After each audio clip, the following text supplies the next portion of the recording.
As tartarugas são répteis que são de vida marinha, mas necessitam do continente para sobreviver. Atualmente a gente conhece 7 espécies catalogadas, sendo que 5 a gente encontra aqui no litoral brasileiro. E por conta da perda do habitat, por conta da urbanização na costa do Brasil, a gente está perdendo muitas espécies pela pesca, por outros fatores, então a gente precisa preservar esse animal e a urbanização é uma das principais causas. Oi, eu tô aqui com a Rebeca e ela vai estar me falando um pouco da importância das tartarugas, mas antes, você pode se apresentar pra gente, por favor? Meu nome é Rebeca, eu tenho 19 anos e eu sou estudante do 3º ano em Biologia Marinha na Universidade de Santa Cecília, aqui em Santos. Faço parte da equipe do manejo no Aquário do Guarujá, estagio lá. E eu também faço trabalhos de visualização de tartarugas aqui em Santos. Então as tartarugas, a tartaruga verde, na verdade, que é a Chelona midas, ela tem um comportamento de vir até a costa para alimentação e não só para desova. Então a visualização da tartaruga acaba sendo fácil e é um trabalho onde a gente consegue não ter o toque nela, não fazer um estresse na tartaruga, mas ter uma densidade populacional de como elas estão vindo aqui, se são filhotes, se já são adultas. E elas são espécies que ajudam muito todo o ecossistema. Então o caso que eu estava conversando com vocês é que águas-vivas elas são espécies pragmáticas, então elas se reproduzem muito rápido e a tartaruga ela é uma predadora da água-viva. Então se a gente acaba com a tartaruga marinha, se elas entrarem em extinção, vários lugares vão começar a ter esse aumento exponencial de águas-vivas, acabando prejudicando outras espécies e tal. Então a tartaruga marinha ela acaba sendo muito importante predando as águas-vivas e também elas acabam sendo hospedeiras, né, de cracas, de outros organismos que se alimentam da matéria orgânica que elas produzem, de tudo isso. Então elas acabam ajudando muito no sucesso ecológico de algumas espécies e ajudando a manter, né, uma densidade normal da água-viva. Certo. Outra perguntinha também, que eu estava comentando com você, há controvérsias de estudos científicos que, bom, a tartaruga em si ela carrega alguns organismos em seu casco. Pode me dizer se é benéfico, se é algo maléfico? Então, as cracas no casco elas não influenciam de uma maneira muito grande, mas, por exemplo, elas podem mostrar se uma tartaruga está saudável ou não. Então, se um casco está cheio de craca em uma tartaruga, quer dizer que essa tartaruga ela não está nadando, que ela está há muito tempo já parada em lugar. Isso mostra que ela não está bem, porque elas são animais que nadam, que vão, animais que fazem fogeio, então elas vão no meio da areia, nadam, procuram comida. Então, se a gente acha uma tartaruga na praia e ela está cheia de craca, quer dizer que ela tem alguma coisa. Ela pode estar com papilomatose, que é uma doença por conta da poluição marinha. Então, meio que é um alerta ter as cracas ali, mas elas não são prejudiciais. O negócio é começar a ter muita, isso acaba machucando elas, mas ali com água doce mesmo sai todas as cracas, então é bem tranquilo assim para elas ter as cracas ali, é normal. Tá bom então, Rebeca, muito obrigada pela sua atenção, por ter recebido a gente. E é isso, gente. Obrigada. As tartarugas vivem no nosso planeta há 200 milhões de anos e infelizmente essa espécie está entrando no grupo de espécies em extinções. A maior causa principal para que essa causa da extinção tenha sido crescente nos últimos anos é o contrabando, a desovação dos ovos e também por conta de mercados que fazem alimentações exóticas e também da poluição do mar. Por conta da desovação dos ovos, essa espécie está sendo cada vez mais extinguida por conta da urbanização da costa dos mares. Então, os dados indicam que se a gente não tomar cuidado, não se precaver, daqui a 50 anos essas espécies vão entrar em extinção. Existe um projeto chamado Projeto Tamar, que tem salvado 400 milhões de espécies. Então é uma coisa muito boa, porque essa espécie tem sofrido muito por conta das ações humanas. E uma coisa que a gente precisa fazer é preservar esse ambiente aquático, preservar os mares, parar de jogar tanto lixo plástico dentro dos oceanos, porque essas espécies são as que mais sofrem com esse descaso todo da humanidade. Então, o que a gente precisa fazer para que essa espécie continue preservando é cuidando dos ambientes, cuidando das cidades, reduzindo o nosso lixo e também cuidando das organizações da costa para que essas espécies possam reproduzir e criar cada vez mais filhotes e espécies para que continue prevalecendo nesse planeta. Você sabia pela história de que os canudinhos de plásticos matam as tartarugas é apenas a ponta do iceberg? Veja bem, a taxa de mortalidade de tartarugas marinhas no Brasil é a maior do mundo. Foi feita uma pesquisa que gerou dados que de 12.571 animais, 90% dessas mortes é da tartaruga verde. E no litoral foram encontradas 29 tartarugas mortas, e a causa dessa morte foi manchas de petróleo que apareceu no continente. E também estima-se que de 4 a 12 milhões de toneladas de plástico são despejados nos oceanos, que também causam a morte das tartarugas. Elas acabam ingerindo esses plásticos, e as toxinas acabam provocando problemas gastrointestinais nas tartarugas, levando-os à morte. E é onde são encontradas as tartarugas no litoral. Olá, pessoal! Tudo bem? Olá! Oi, gente! Oi, Andréia! Oi, tudo bom? Tudo bem. Então, vamos começar aqui. Primeiro, eu queria agradecer a presença aí, para você dar essa atenção pra gente. Obrigada. E para começar, eu ia pedir um pouco para você se apresentar, como é que você entrou aí nesse trabalho com as tartarugas marinhas que você teve, e falar um pouquinho da sua experiência pra gente. Tá, primeiro eu quero agradecer pelo convite também, é um prazer conversar com vocês hoje. Então, eu sou oceanógrafa, meu nome é Andréa Zamora, Andréa Maltic Zamora, eu tenho 28 anos, eu sou oceanógrafa de formação, tenho mestrado em ecologia marinha e atualmente trabalho numa empresa trabalhando com mudanças climáticas. E foi durante a minha trajetória da minha experiência na faculdade que eu trabalhei bastante com tartarugas marinhas, né? A minha monografia, ela foi sobre tartarugas marinhas, mas trabalhei mais com a parte da genética das tartarugas, né? Com as tartarugas que a gente amostrava ali na cidade que eu fazia na faculdade, que era na Praia do Cassino. Eu comecei a gostar muito de trabalhar com elas, de entender elas, de pesquisar sobre elas, achei muito legal. Então, eu senti a necessidade queria conhecer mais sobre como é que funcionava a reprodução delas e ir a campo para ver elas, assim, porque quando eu trabalhava com elas na faculdade, era só com indivíduos juvenis, e eu tinha muita vontade de ver as fêmeas adultas e como é que funcionava todo o processo de reprodução. Daí eu fui tentar alguns estágios que trabalhavam com isso, e no caso, Tamar, aqui no Brasil, né, é a referência com esses animais. Então, primeiro eu fiz um estágio lá em Ubatuba, com educação mais voltada para a educação ambiental, fiquei um mês lá em Ubatuba trabalhando com elas, principalmente aberta ao público, com educação ambiental e falando sobre o funcionamento delas, morfologia, como é que acontece a reprodução, todo o ciclo de vida.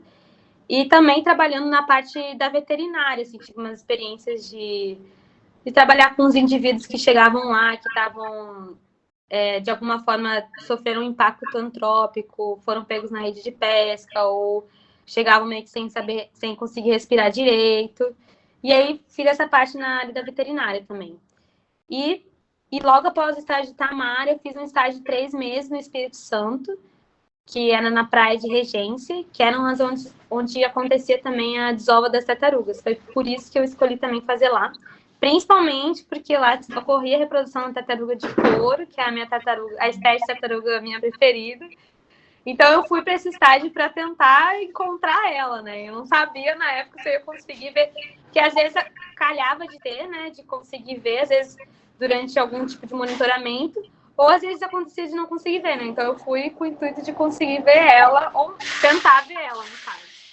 Certo. Uma outra pergunta também que a gente tem para te fazer é quando você estava em campo acompanhando de pertinho as tartarugas, se teve algum fator antropológico, limitante, que atrapalhava o projeto em si.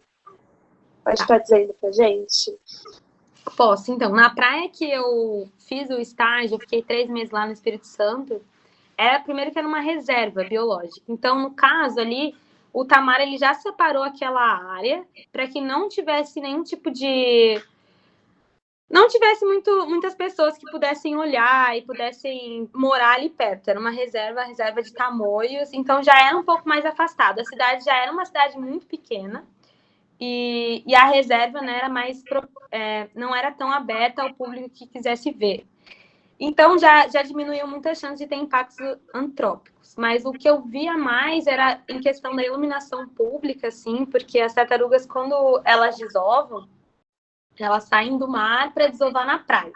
E lá elas abrem um ninho, né, e colocam os seus filhotes e tampam o ninho, né, no caso, e depois de mais ou menos 60 dias que eles vão vão eclodir.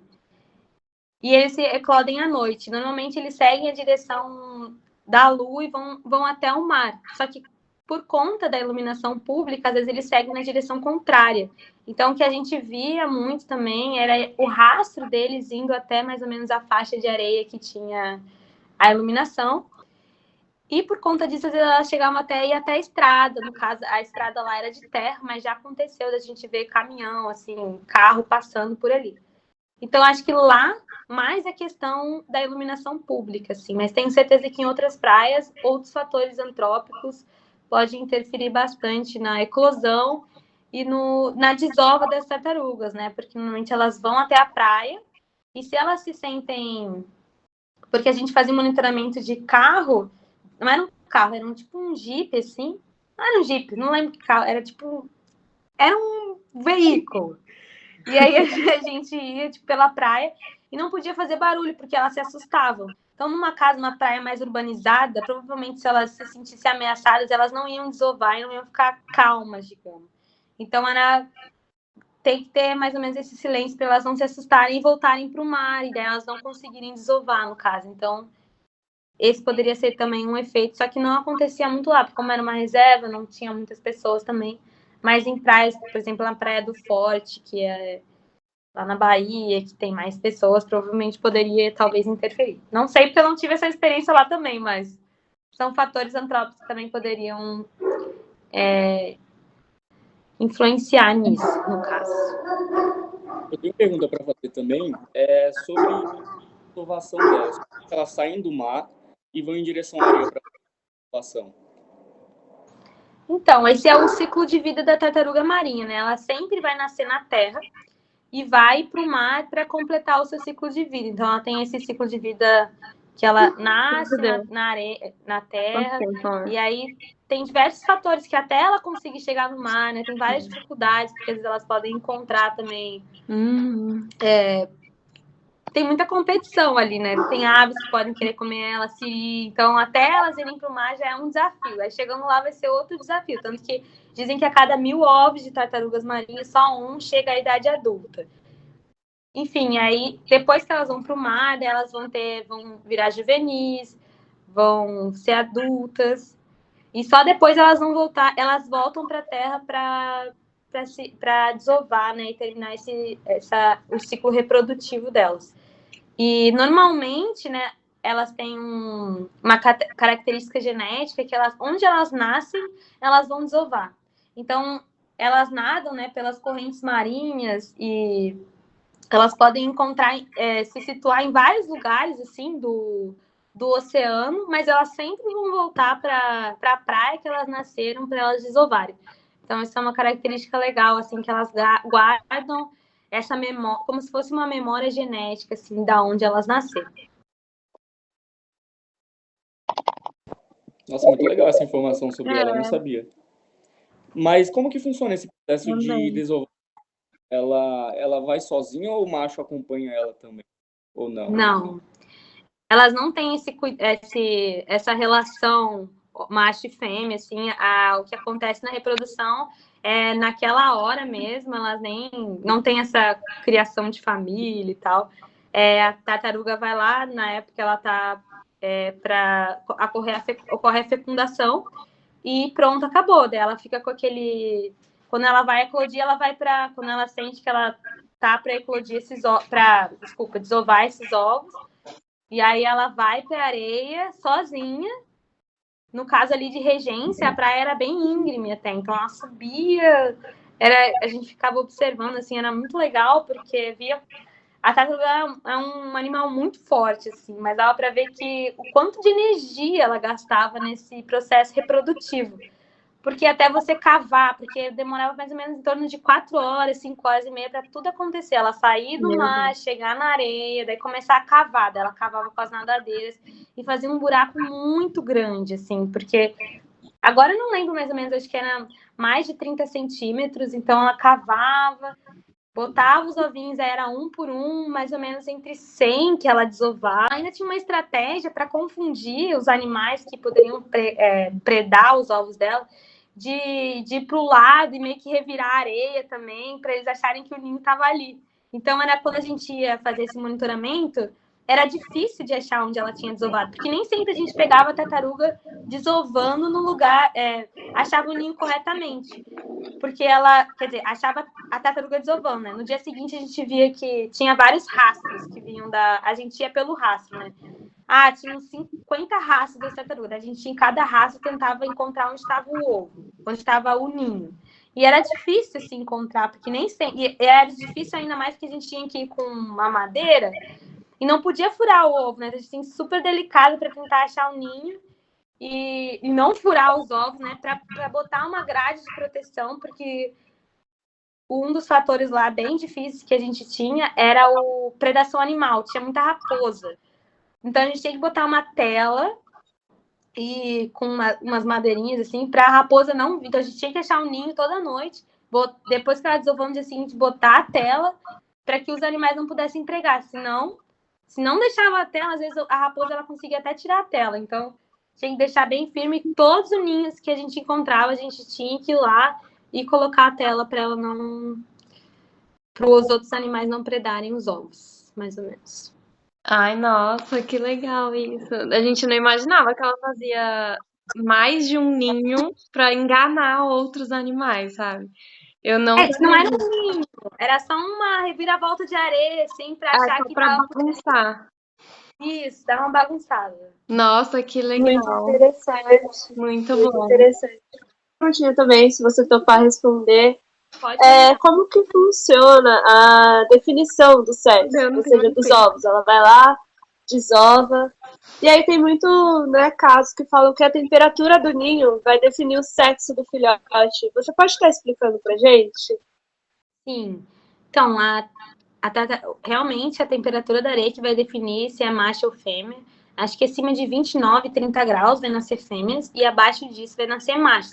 Então, por isso que não tem também não ocorre, as tartarugas não desovam muito em São Paulo, é mais de São Paulo para cima, não tem aqui, né? Porque tem que ser em lugar quente que elas vão desovar. Mas, claro, já aconteceu da tartaruga desovar em São Paulo, Santa Catarina, mas não é o comum.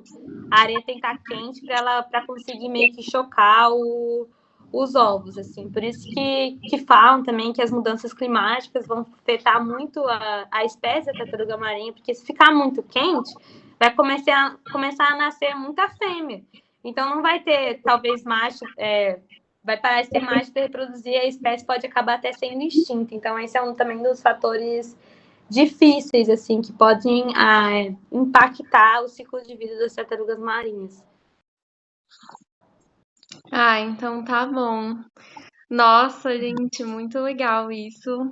Foi muito bom ter você aqui com a gente. Muito bom, muita informação, muito conhecimento, né? Então, vou agradecer de novo, porque foi muito, muito incrível e você fala super bem. Então, isso. Muito obrigada mesmo. Obrigada por ter recebido a gente. Estamos muito felizes com a entrevista e com bastante informação, né? Porque é um aprendizado pra gente também. Muito obrigado pela troca de informações, que foram coisas que realmente deu um estralinho na minha cabeça, que foi muito bom. Agradeço de verdade. Obrigado por participar do nosso projeto. E é isso, muito, muito obrigado mesmo. Eu que agradeço. E só para finalizar que No final eu encontrei a tartaruga de couro, né? Que era. Aê! Vai colocar uma foto. A gente vai colocar a foto que você tem. No dia que tava desovando, foi todo mundo. E ela realmente é especial, ela é linda, ela é grande. Eu nunca tinha visto, parecia, sabe aqueles seres pré-históricos, dinossauros? Não é? Sim. Mas eu fiquei, nossa, mas esse bicho existe mesmo. Sim. Então, já que é sua preferida, fala uma curiosidade dela pra gente. Ela é a espécie que ela é mais criticamente ameaçada nela, e ela só desova no Espírito Santo. Ela só desova no Espírito Santo, na Praia de Regência, eu acho. Eu acho que é alguma coisa desse tipo. Agora eu não vou saber direito. E acho que, eu não sei, uma curiosidade específica, ela não tem as placas, né, que as outras têm também. Ela é... O tecido dela é couro, então ela é a única diferente também. E os filhotinhos são maiores, ela tem as nadadeiras maiores também. E a maior de todas, né? A mais que ela tem de comprimento. Sim. Acho que é isso, mais ou menos. Foi demais, foi demais. Eu espero que você tenha gostado, a gente adorou. A gente amou. Tá bom, E então, obrigada. Eu que agradeço.